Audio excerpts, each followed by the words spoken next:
Christmas is almost here, and if you're Nigerian, you know that that's the season for lots and lots of chin chin. If you had any doubts about making the perfect chin chin, this video solves it all. For 1 kg flour measurement, sift 8 cups of flour.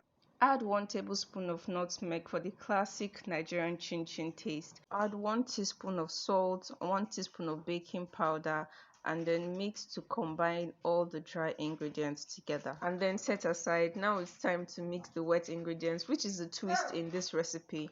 In a separate bowl, crack open 2 large eggs, add half cup of sugar, but feel free to make it even 1 cup because with this half cup measurement you can hardly taste the sugar. This is what your eggs and sugar are supposed to look like when you're done beating, perfectly mixed together with the sugar almost completely melting into the eggs. So I used the 180 ml Hollandia evaporated milk pack. I also had about a quarter of that quantity left in another pack, so I added that too, and then I added 1 1/4 cups of water to the mix. If I didn't have that extra quarter quantity of milk, I would have added 1 1/2 cups of water instead. All that comes to about 540 ml, and while the recipe calls for 600 ml of milk, it is much safer to start with less. That way you can just add as you go if there's any need. You want to add all that milk to your egg and sugar mix, stir, and then add 200 grams of melted butter or margarine, which I estimated to be 10 tablespoons. Now it's time to combine the wet and dry ingredients, and you want to do that gradually. Then just work everything together until they combine, and then you start to knead proper. The thing about this recipe is you don't really need to knead so much. One of my greatest fears about making chin chin, apart from ending up with sticky dough, is the kneading part.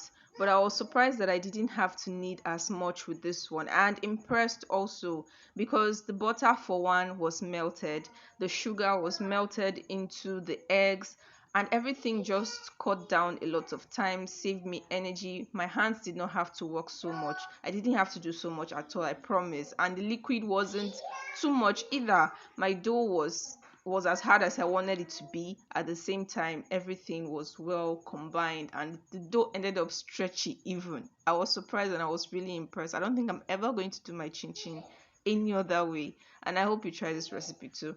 So after kneading and making sure everything was well combined, I just used the leftover of my butter to just oil it, oil the dough so that it didn't dry, and covered and left for 1 hour to rise. Guys, look at this dough. After 1 hour, the baking powder had definitely done its job. The dough had risen, it was looking more airy and even lighter.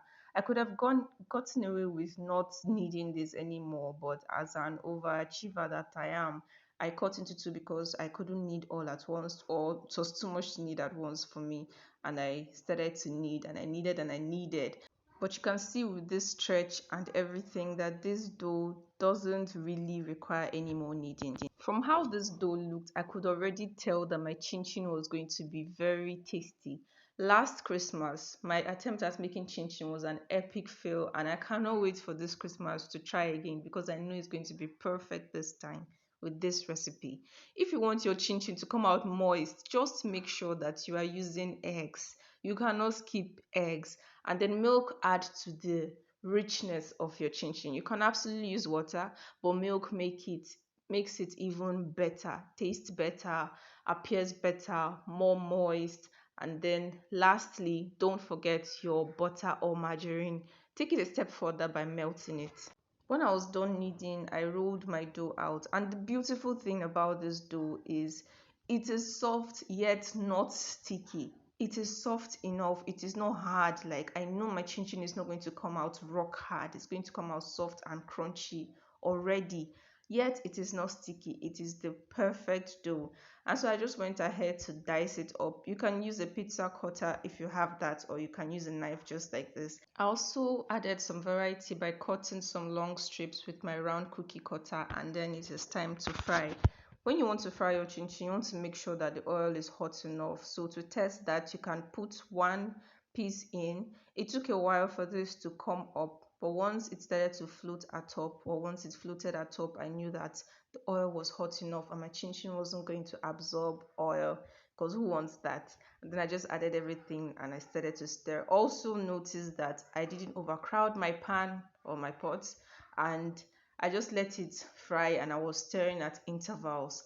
And the trick to making the perfectly golden chin chin is not to let it get to the color you want it to be before taking it off the heat. Make sure that it's maybe just a little close to it before you take it off. Don't be afraid that it will not be cooked. You will know when your chin chin is cooked. And yeah, that is how I made the best chin chin I have ever made. Thank you guys for watching this video. If you enjoyed it, absolutely give it a thumbs up. Don't forget to subscribe to my channel if you haven't already. Leave me a comment, share this video, and I'll see you in another one. Bye.